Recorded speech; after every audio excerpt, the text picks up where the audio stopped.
A day in a life as a grade 11 cyclista na may performance task sa ETERT. For today's video, guys! Hello! Nagmamaneho sa ubang aking nakita babaeng saksakan ng ganda.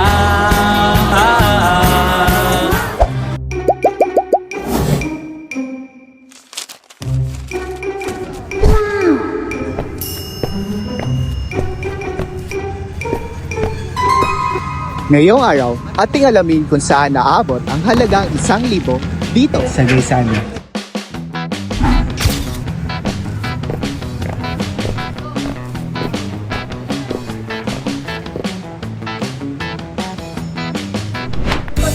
Hello!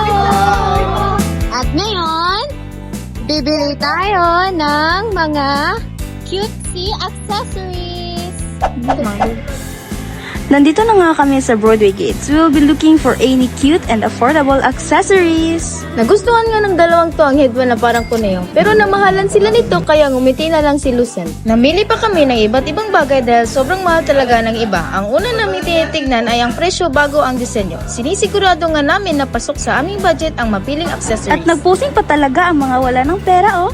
As you can see here, we picked out 2 cutie headbands.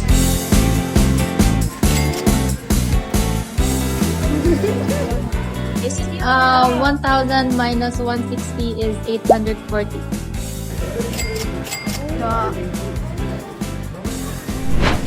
So, hello guys! We've already got our headbands. So, ngayon, we will go to the train station to try out their choo-choo train!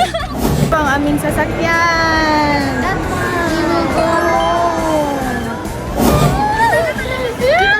Kita niyo yan? Aye! Aye!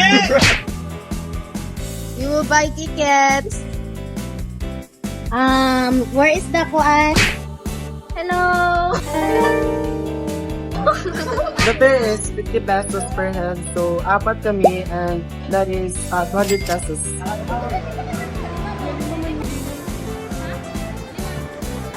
Hello guys! Hello!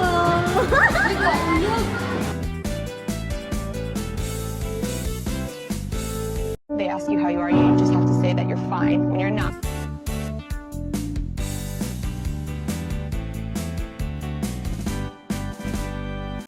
So, anong masasabi mo na nagpasakay tayo ng ating mga 5 anak? FBI, open up! I'm so proud. We're heading back to Honolulu.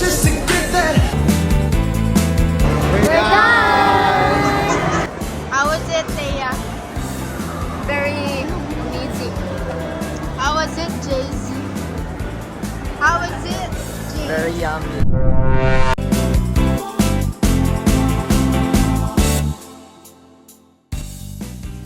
So we only have exactly 590 left, but since we don't have any Bariana, we borrowed this from Luca.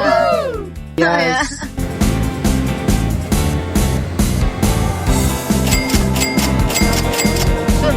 So that's it for today's video, guys. So we realized that budgeting is really hard, especially for students like us. You have to weigh out your wants and needs, and we should all be grateful for the money we receive from our parents, and we should work and study hard. So that's it. Goodbye.